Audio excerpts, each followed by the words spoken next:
पेड़ इस धरती पर ईश्वर का सबसे बड़ा वरदान है। जब एक मनुष्य पेड़ को पानी देता है तो वह केवल एक पौधे को जीवित नहीं करता, वह धरती पर जीवन की एक पूरी श्रृंखला को सींचता है।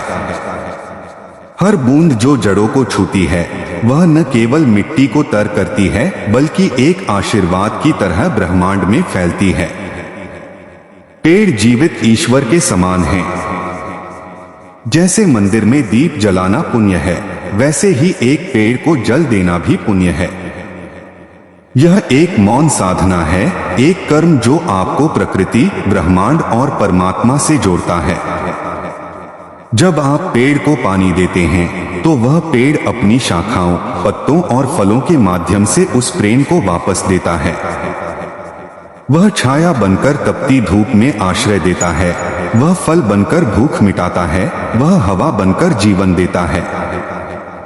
क्या यह किसी ईश्वर की कृपा से कम है? वह व्यक्ति जो रोज एक पेड़ को जल देता है, वास्तव में वह आत्मा से कहता है, मैं जीवन की सेवा कर रहा हूं और यही सेवा ईश्वर को प्रिय है। प्रकृति ईश्वर का ही विस्तार है। ऋषिमुनियों ने कहा है, वृक्ष देवतुल्य होते हैं। हिंदू धर्म में कल्पवृक्ष की अवधारणा है जो इच्छाएं पूर्ण करता है। लेकिन कल्पवृक्ष कहीं और नहीं, यही हमारे आसपास खड़े वृक्ष हैं जिन्हें हम प्रेम और जल देकर पोषित करते हैं। जो पेड़ किसी का भला कर सके, जो पक्षियों को घर दे, जो इंसानों को सांस दे, क्या वह साक्षात ईश्वर का रूप नहीं है? आपने कभी ध्यान दिया होगा, जब आप किसी सूखे पेड़ को पानी देते हैं तो कुछ ही दिनों में उसमें हरियाली लौट आती है। यह केवल एक प्राकृतिक प्रक्रिया नहीं है, यह ईश्वर का संकेत है कि तुम्हारे छोटे से प्रयास ने जीवन को नया जन्म दिया। जब आप बिना स्वार्थ किसी जीवित चीज के लिए कुछ करते हैं तो वह कार्य ईश्वर को अर्पण के समान होता है। और पेड़ को पानी देना एक ऐसा ही कार्य है। प्रकृति के नियम बड़े रहस्यमय हैं। जो व्यक्ति पेड़ लगाता है उसकी पीढ़ियों को फल मिलता है। जो पेड़ को जल देता है उसके जीवन से रोग, कष्ट और दरिद्रता अपने आप दूर होने लगते हैं।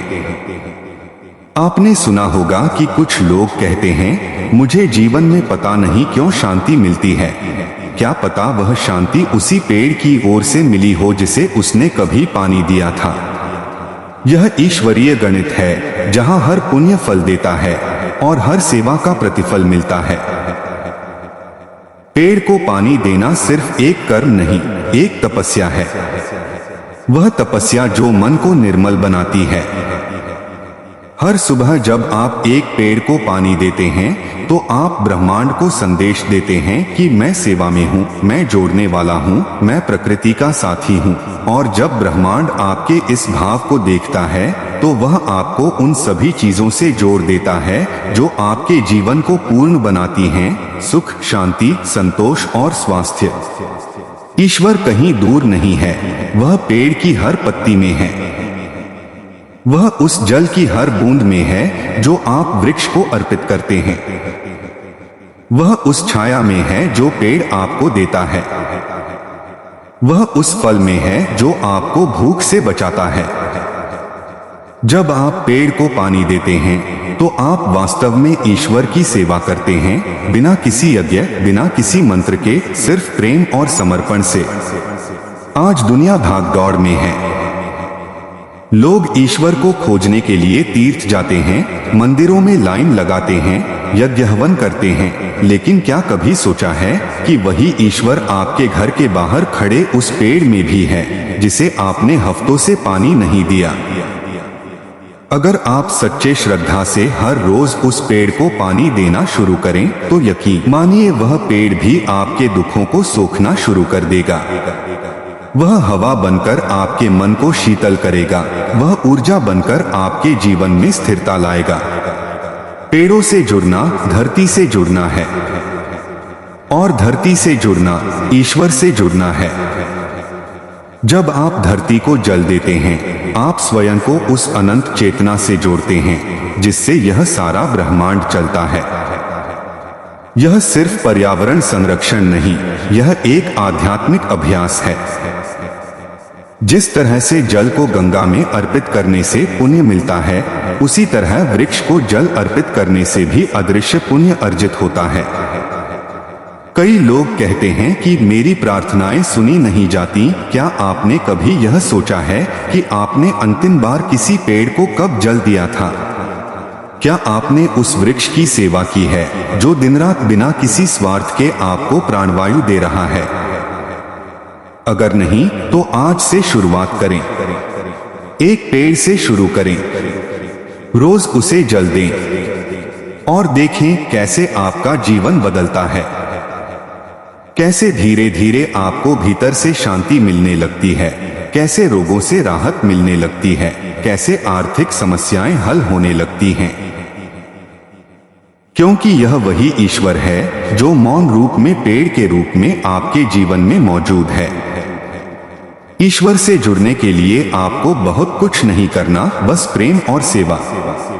और पेड़ को पानी देना एक ऐसा कार्य है जिसमें न पैसा लगता है, न समय, बस श्रद्धा लगती है। और इस श्रद्धा का प्रतिफल आपको हर रूप में मिलेगा, भौतिक भी और आत्मिक भी। जो लोग प्रतिदिन किसी भी पेड़ को पानी देते हैं, उनका भाग्य स्वयं ईश्वर संवारते हैं। उनके जीवन में विघ्न नहीं टिकते, क्योंकि उनके चारों ओर प्रकृति की रक्षा कवच होती है। जिस घर में पौधों को सम्मान और जल दिया जाता है, उस घर में लक्ष्मी भी स्थायी रूप से वास करती है। उस घर में सुख, समृद्धि और स्वास्थ्य तीनों का संगम होता है। इसलिए अगर आप ईश्वर का आशीर्वाद पाना चाहते हैं, तो सबसे सरल उपाय यही है, पेड़ों को पानी देना शुरू कीजिए। चाहे घर का तुलसी का पौधा हो, नीम का पेड़ हो, पीपल का वृक्ष हो या कोई भी हरा भरा पौधा, रोज उसकी सेवा कीजिए। अपने बच्चों को भी यह संस्कार दीजिए, क्योंकि जो पीढ़ी वृक्षों को सींचना सीखती है, वही धरती को स्वर्ग बना सकती है। हर सुबह एक लोटा जल लेकर जब आप वृक्ष के पास जाएं, तो ईश्वर से कहें, हे प्रभु, मैं आपको अर्पित करता हूं यह जल जो जीवन का प्रतीक है। कृपया मेरे जीवन को भी हरियाली से भर दें। यह प्रार्थना, यह भाव ही वह मंत्र है जो आपके जीवन को दिव्यता से जोड़ सकता है।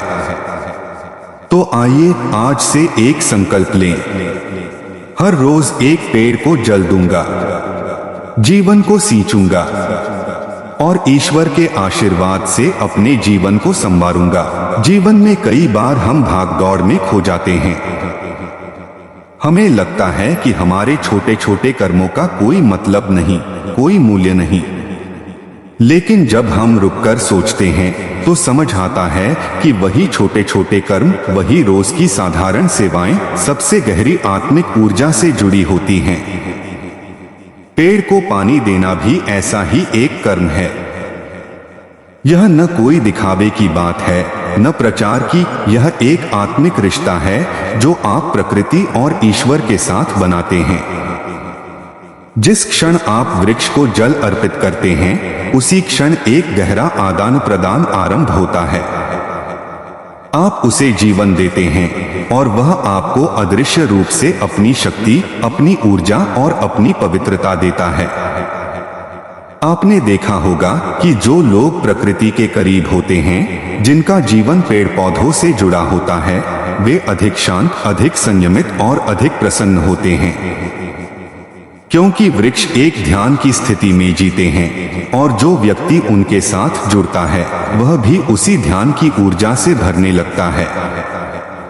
वृक्ष बिना बोले बहुत कुछ सिखा देते हैं, धैर्य, समर्पण, सेवा और निस्वार्थ प्रेम। जब एक बीज बोया जाता है, तो वह सालों बाद फल देता है, लेकिन बिना शिकायत के, बिना अपेक्षा के। यही तो सच्चा भक्ति मार्ग है। और जब आप उस बीज को पानी देते हैं, तो आप वास्तव में उसी भक्ति को पोषित करते हैं जो धीरे धीरे आपके अंदर उतरने लगती है। धार्मिक ग्रंथों में भी लिखा है, वृक्षोपम जीवनः, अर्थात जीवन को वृक्ष की तरह जीना चाहिए, जो देता है, सहता है, लेकिन कभी शिकायत नहीं करता। और जब आप उसे जल देते हैं तो आप उसी जीवन दर्शन को स्वीकार करते हैं।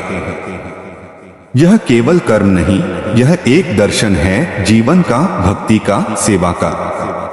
आज जब पूरी दुनिया जलवायु परिवर्तन, प्रदूषण और विनाश की राह पर खड़ी है, तब पेड़ को पानी देना केवल एक नैतिक जिम्मेदारी नहीं, यह एक आध्यात्मिक आंदोलन है। यह एक प्रतिज्ञा है कि मैं जीवन के साथ हूँ, मैं सृष्टि के साथ हूँ और मैं उस परम सत्ता के साथ हूँ जो इस सृष्टि को संचालित करती है। एक बूंद पानी जब प्रेम से अर्पित होती है तो वह सैकड़ों जन्मों के पुण्य को जन्म देती है। ईश्वर की कृपा पाने के लिए मंदिरों के चक्कर लगाने की जरूरत नहीं। अगर आपके घर के आंगन में एक तुलसी का पौधा है और आप उसे श्रद्धा से जल देते हैं तो वह जल ही आपका यज्ञ बन जाता है। जब आप किसी सूखे वृक्ष की प्यास बुझाते हैं तो वह वृक्ष सिर्फ हरा नहीं होता, वह आपके जीवन को भी हरियाली से भर देता है। शास्त्रों में कहा गया है, एक वृक्ष 100 पुत्रों के समान होता है और यदि आप उसे जीवन दान देते हैं तो वह 100 गुना होकर आपके जीवन में लौटता है, कभी आशीर्वाद बनकर, कभी सुरक्षा बनकर, कभी समृद्धि बनकर। तो अब यह मत कहिए कि मेरे पास कुछ नहीं है देने को। आपके पास एक लोटा जल है, एक पवित्र मन है और एक वृक्ष है। यही सबसे बड़ा साधन है ईश्वर को पाने का। जो मनुष्य रोज पेड़ों को जल देता है वह हर दिन एक छोटी पूजा करता है, बिना मंत्रों के, बिना कर्मकांड के, सिर्फ भावना और भक्ति के साथ। एक दिन आएगा जब आपको यह एहसास होगा कि आपकी जिंदगी में जो भी अच्छा हुआ उसका कारण वही पेड़ था जिसे आपने पानी दिया था। वह पेड़ जिसने आपकी प्रार्थनाएं सुनी, वह पेड़ जिसने आपके आंसुओं को चुपचाप सोख लिया और वह पेड़ जिसने आपको हर बार अपनी छाया में सुकून दिया। इसलिए अब से जीवन में यह छोटा सा बदलाव लाएं। हर दिन कम से कम एक पेड़ को जल दीजिए। यह जल केवल उसकी प्यास नहीं बुझाएगा, यह आपके जीवन के सूखे को भी समाप्त करेगा। वीडियो पसंद आई हो तो वीडियो को लाइक और चैनल को सब्सक्राइब कर दो। मिलते हैं अगली वीडियो में, तब तक के लिए जय श्री कृष्णा।